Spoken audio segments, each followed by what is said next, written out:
Oi, gente, tudo bem com vocês? Eu sou o Vinícius Nunes, sou biomédico, microbiologista e eu convido você a partir de agora a conhecer comigo o mundo dos micro-organismos. Desde já peço a você que se inscreva no meu canal e que ative o sininho para receber todas as novidades.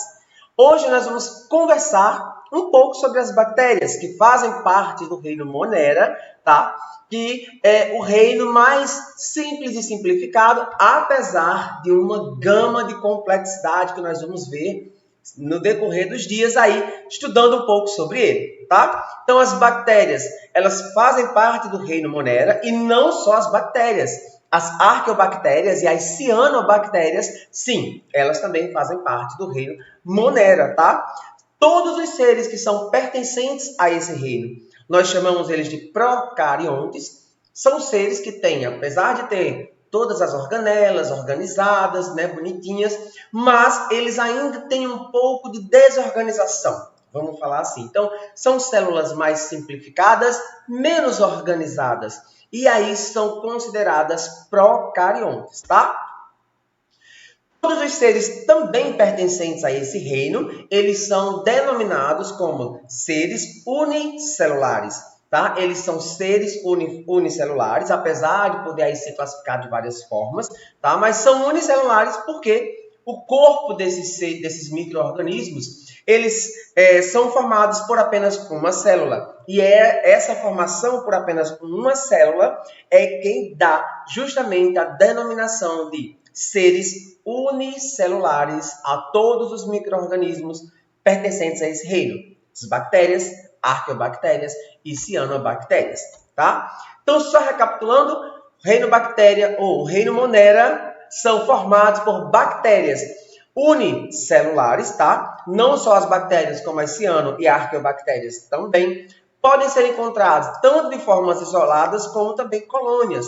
Ela pode estar lá sozinha, a bactéria, bonitinha, organizada, mas ela não fica triste por isso não, tá? E ela também pode ser encontrada em forma de colônia, agarradinha com várias outras células, e isso é muito bom também para as bactérias, tá? Então, elas não possuem um núcleo definido dentro do seu organismo, e essa não formação definida do núcleo também vai dar a característica procarionte a esses micro-organismos, a esse reino. Então, os micro-organismos que são formados por esse reino, eles são procariontes porque eles não possuem núcleo definido. E isso aí é uma parte e uma base muito importante para vocês conseguirem diferenciar seres procariontes de seres eucariontes, tá?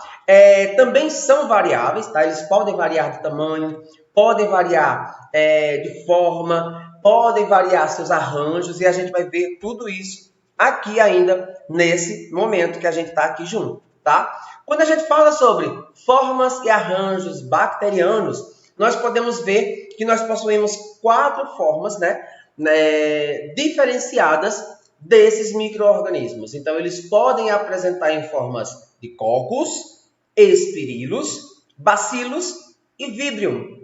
Cada um com a sua especificidade e a sua particularidade, tá? Então, os cocos, eles são de formas mais arredondadas, vocês estão vendo aqui, bem redondinhos, bonitinhos, organizados.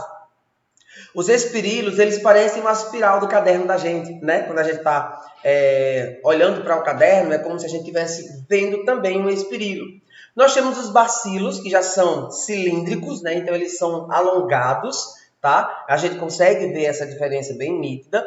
E o víbrio também, ele tem esse alongamento, né? Ele tem esse alongamento, porém, ele é, vamos dizer assim, um pouco mais curvado do que os bacilos. Então a gente consegue ver também essa formação, essa forma diferenciada. Então, vamos lá recapitulando sobre as formas cocos, espirilos, bacilos e víbrio, tá? Quando eu falo de cocos, os cocos eles podem ser apresentados em diferentes arranjos. A forma coco ou cocos. Os arranjos são diferenciados. Então, se a célula ou a bactéria está lá isolada, sozinha, ela é chamada de coco ou coco, como você melhor queira falar, né? Melhor queira produzir esse som. Ou coco ou coco, tá? Então, ela estando isolada, coco. Se ela tiver agarradinha a outra bactéria, então são duas bactérias juntas, diplococo, porque diplo vem de dois, tá? Existe também o diplococo encapsulado, que nós podemos chamar também de pneumococo, tá? É a mesma bactéria juntinha, duas bactérias ali juntinhas, porém a gente consegue ver uma cápsula. A gente consegue ver uma armadura, como vocês estão vendo aqui no vídeo. Então, a gente vê essa armadura aqui bem organizada e as duas bactériazinhas lá dentro, tá? Elas podem também ser apresentadas em cachos de uva, pessoal. E aí, quando elas são apresentadas de fato em cachos de uva, e parece mesmo cacho de uvas, nós denominamos estafilococos ou estafilococo, tá? Então, são bactérias que são arranjadas em forma de cacho de uva. Elas também podem vir aí em fileiras, né? Como a gente está vendo aqui também na imagem. São chamadas de estreptococo ou estreptococcus, tá? São bactérias arranjadas em fileiras, então uma atrás da outra na filinha bem organizada. Existem também as bactérias tétrada e sarcina, tá? A diferença: a sarcina, ela tem uma visibilidade em 3D. Então, é como se você estivesse vendo essa bactéria em 3D. São 4 bactérias, tá? Por isso que o nome é tétrada, né? Porque ela tá lá, 4 bactérias sozinha. E também tem 4 empalizadas, né? Uma atrás da outra, que dá aquele formato 3D na visualização, quando a gente está olhando assim, né? É como se a gente estivesse vendo a bactéria em 3D. Então, essa é a diferença entre sarcina e tétrada. Então, vamos lá. As formas bacterianas, a gente pode ver aqui agora coco ou cocos. É a forma bacteriana. Quais são os arranjos? Coco, quando está isolado. Diplococo, quando está unida em duas, né, em par. E aí, nós podemos chamar também de diplococo encapsulado ou pneumococo, quando a gente está vendo essa cápsula que está recobrindo as duas bactérias. As bactérias que são apresentadas em forma de cachos de uva, nós chamamos de estafilococo ou estafilococcus. Se elas são apresentadas em linha, em fileira, nós chamamos de streptococcus. E tétrada e sarcina vai depender da visualização. Se a gente vê as 4 lá bonitinhas organizadas, ali nós chamamos que o arranjo é tétrada. Tétrada, tá? Se a gente consegue visualizar, e olha, parece que está em 3D essas 4 bactérias juntinhas organizadas, nós dizemos que é sarcina. A gente consegue diferenciar dessa forma, tá? Os bacilos, eles são células cilíndricas ou em forma de bastão, como a gente fala. Então, ela é bem alongada e cilíndrica mesmo, tá? Elas podem causar doenças como a tuberculose, por exemplo, e nós temos aqui o agente causador, que é o Mycobacterium tuberculosis. Ela pode causar tuberculose. Então, tuberculose é causada por uma bactéria. Qual é a forma bacteriana? Bacilo, tá? Exemplo, bacilo anthracis, né, que transmite o antrax, que é uma infecção letal, né? A gente não é muito importante, é uma base importante para a gente entender. Então, o anthrax, o famoso anthrax que a gente conhece, é formado por um bacilo e sim, uma bactéria, tá? Que transmite a doença, ok? Porém, a gente tem que entender que os bacilos também têm a sua forma positiva, né? A gente vê aí os lactobacilos que estão presentes na fabricação de iogurtes, derivados do leite, né? Que é uma forma positiva, porque a gente consegue ver bactérias de uma forma muito negativa. A gente pensa que é só que causa doença, né? Que causa morte de muitas pessoas, muitas doenças, muitas infecções, mas também tem um lado positivo, tá, gente? Então, os bacilos, mais precisamente os lactobacilos, eles podem sim atuar na fabricação e vão atuar na fabricação de iogurte e derivados do leite, né, que é, de fato, uma delícia, né? Quem não gostar de iogurte, eu acho que está perdendo um sabor muito bom e muito interessante, tá certo?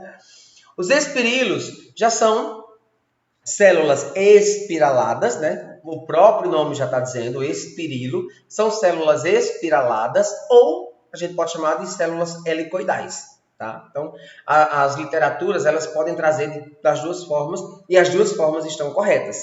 Ou células espiraladas ou células helicoidais, tá?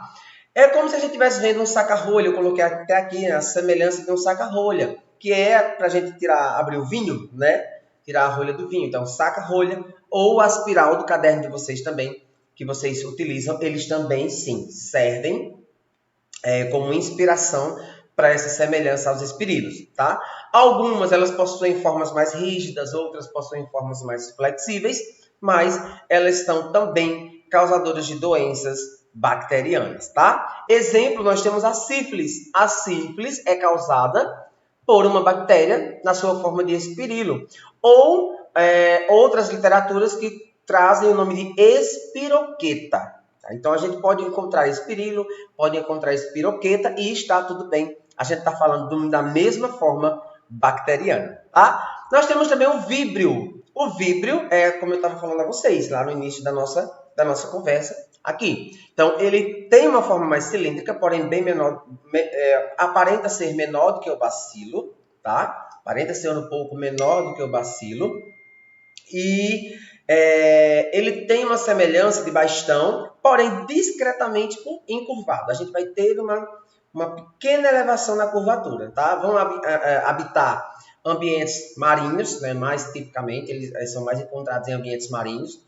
E, claro, são muito, muito isolados aí de pescados e a gente consegue, sim, ter essa visualização maior quando a gente fala de víbrio, né, nos pescados, tá certo?